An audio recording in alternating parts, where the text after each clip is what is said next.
Let's welcome Trouble! Hello! Ayan, inututo-uto ko muna.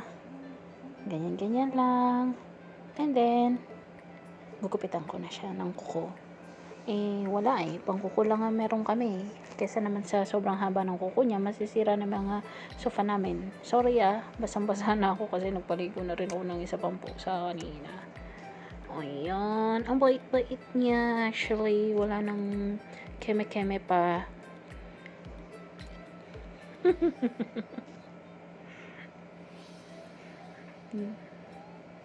Cute no? Galing naman yan si Trouble, not making trouble. Kinukuhan ko siya kasi papaliguan ko na siya. Para kung sakali, hindi niya ako masyadong ma-scratch. Pero, good boy naman siya. Nung pinaliguan, ayan. Ginamitan ko siya ng toothbrush para hindi siya masyadong magulo. Hindi naman na yan